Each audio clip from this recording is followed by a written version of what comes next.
If you don't listen to me, we're getting a divorce, he threatens. I don't need a husband so selfish.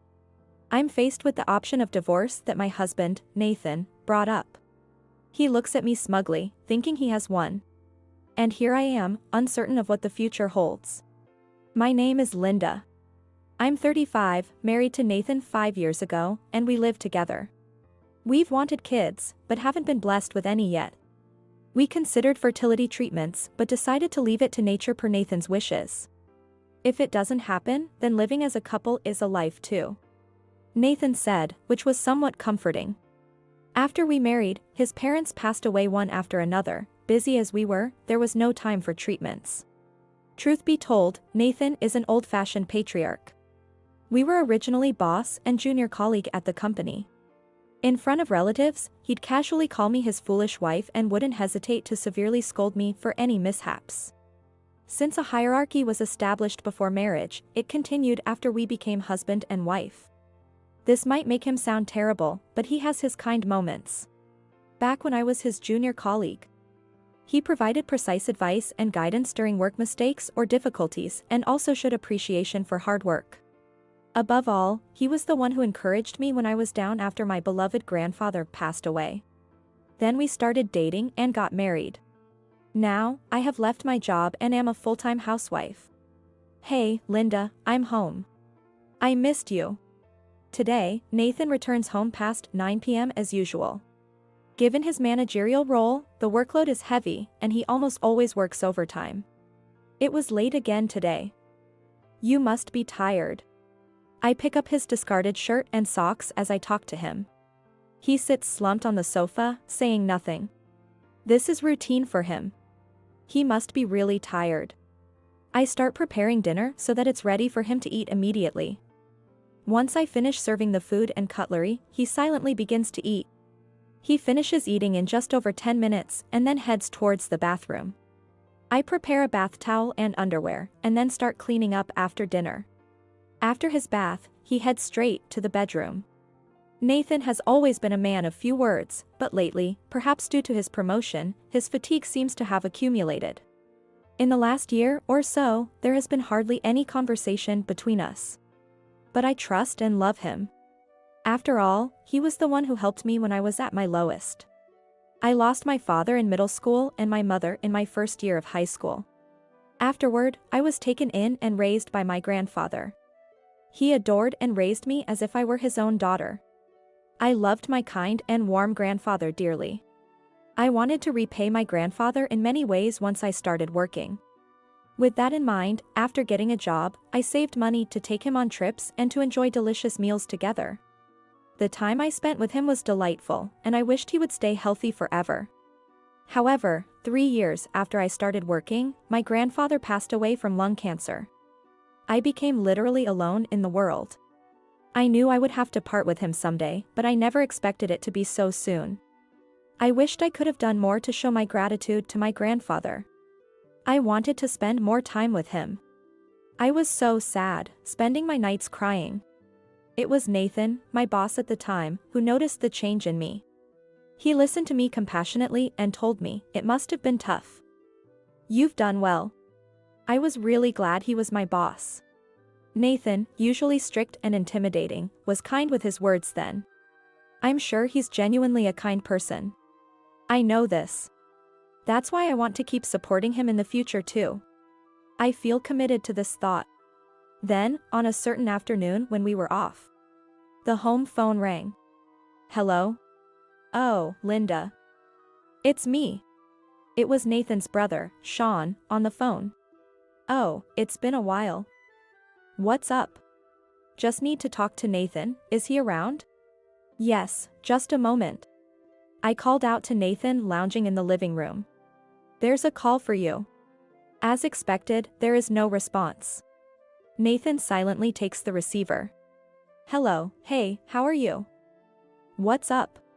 His face, previously sullen, lights up as soon as he takes his brother's call.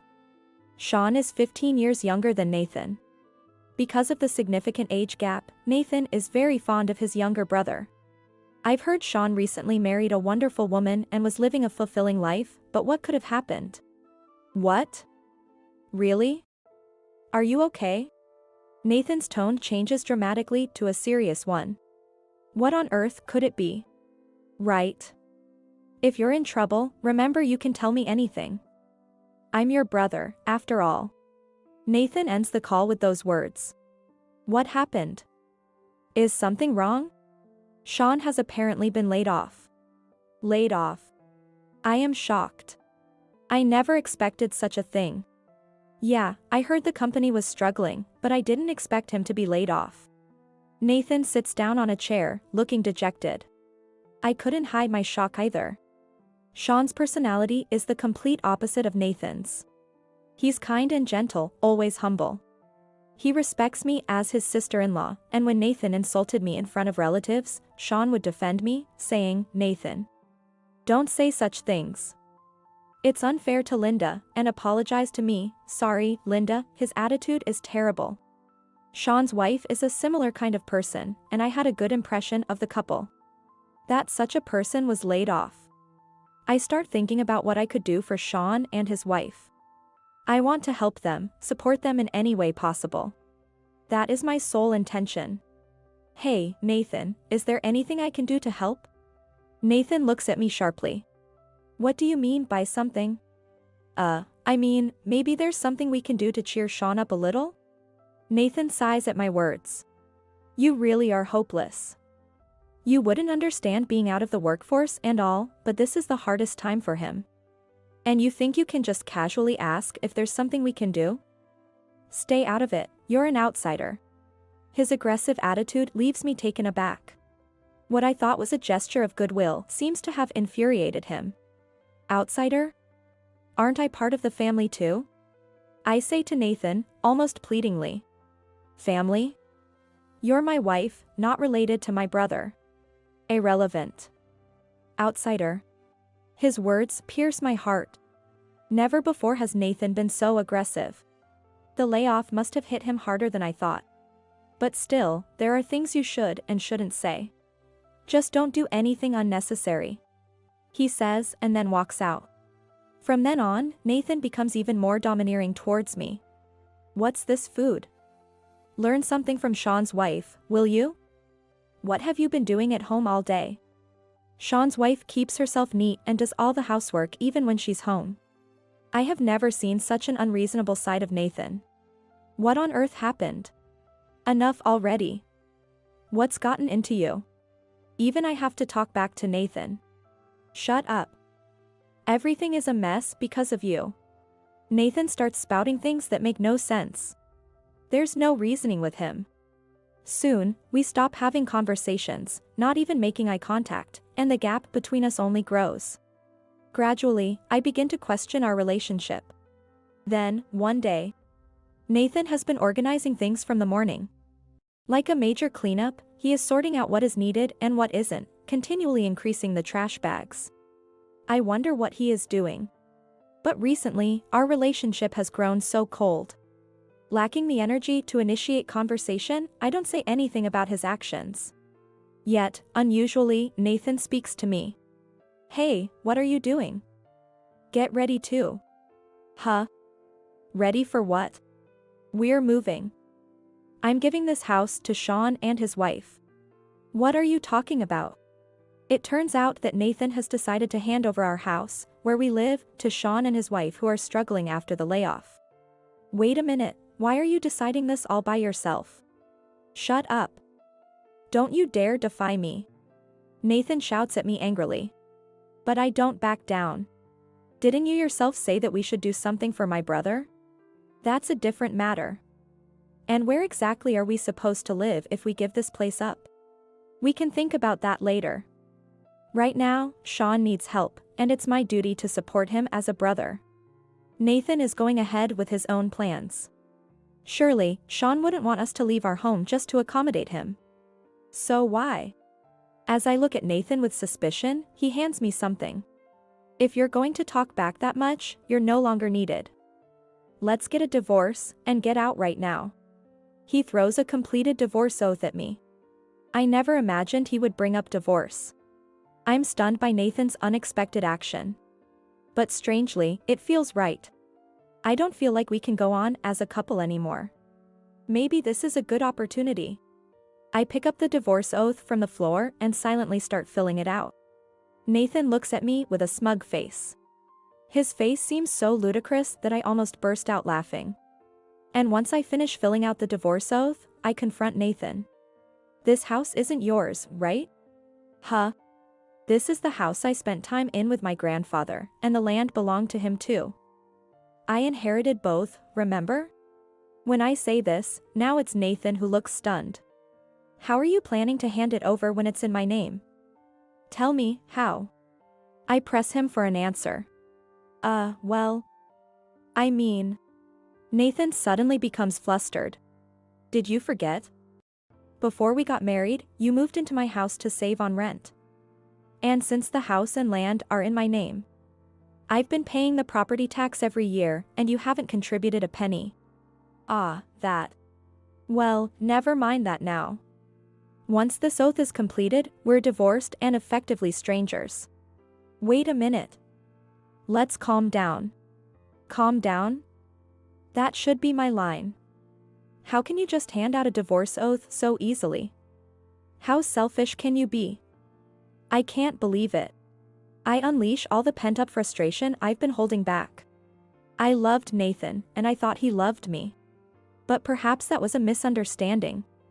I never imagined our marriage would end so abruptly. Linda, wait, there's been a misunderstanding. Let's talk. Talk about what? You're the one who brought up divorce first, right? I'm done with you. With that, I securely store the completed divorce oath. Today is a holiday, so I'll submit it first thing tomorrow morning.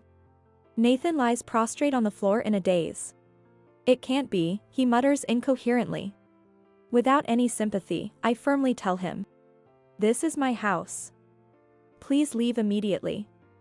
Once this oath is completed, we're strangers. I can't live under the same roof with a stranger. Nathan keeps resisting until the last moment, but I don't waver. After all, we're strangers now. There's no need for pity. Even as Nathan cries and clings to me, I feel nothing. And then, Nathan reluctantly leaves the house. The news of our divorce quickly spreads throughout Nathan's company. Apparently, he is soon ostracized at work.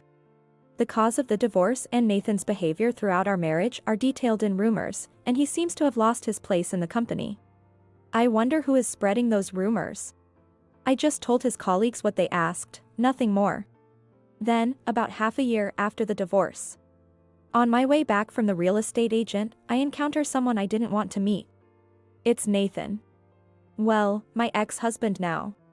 It's as if he had been waiting for me to come out of the real estate agent. It feels disturbing. Even when I try to ignore him, Nathan keeps following me. Finally, out of frustration, I decide to talk to him. Enough already. If you have something to say it quickly. Linda, I've always hated you. What? I'm stunned by his sudden declaration. Apparently, Nathan has blamed me for his brother's layoff. Why do you think it's my fault? Ever since we got married, bad things kept happening, didn't they? Indeed, since we got married, Nathan's parents passed away, and Nathan got injured among other things. But his father had been hospitalized before our marriage, and his mother had always been frail. Moreover, Nathan's injury was a result of him tripping over a curb while drunk, breaking his wrist, a self-inflicted wound. Yet, in his mind, I am the harbinger of misfortune. So, you've been hating me all this time, thinking I'm the cause of all the misfortune? Even though I thought you were just awkward. You were actually just hating me. I am just astonished at Nathan. Blaming others for his own problems, how incredibly selfish. And without any basis. It's a wonder how such a person has managed to be a manager at a company. I worry about his junior colleagues, possibly being unfairly criticized for no reason. When did the dependable boss I knew become like this? And I feel a bit pathetic for having married such a person. But, even after divorcing you, bad things kept happening to me. Like what? As I ask, Nathan rolls up his sleeve. His skin, scarred and painful looking from burns, is exposed. Actually, my apartment caught fire 3 months ago. That's not all. I keep losing my wallet, making mistakes at work. And now, my brother has gone cold, not even contacting me recently. So, his misfortune continues even after our separation. Well, of course. Frankly, hearing this doesn't make me feel sorry or pity him. Because it's all due to the consequences of his own actions, it has nothing to do with me. Please, Linda, come back to me. I can't do it without you, okay? We've been through so much as a couple. And I took care of you when you were working, right? And I helped you a lot when your grandfather died, didn't I? I feel disgusted by the man in front of me trying to guilt-trip me. All your misfortune is your own doing, isn't it? Why don't you take a hard look at yourself? And get rid of your habit of blaming others for everything. With that, I leave Nathan behind. Linda. Wait, Linda. Linda. Nathan calls my name, trying to hold me back. Ignoring him, I disappear into the crowd as if I'm a stranger. In fact, about a week after we divorced, I receive a call from Nathan's brother. Well, he's now my ex-brother-in-law. Hello, Linda. It's about my brother. According to what my ex-brother-in-law tells me, the decision to give their house to him was solely Nathan's unilateral decision. He and his wife know nothing about it. Nathan has always been boastful, so I've always been worried about him. The way he treated you was terrible, and as his wife, it was hard for me to watch. He's truly a kind person.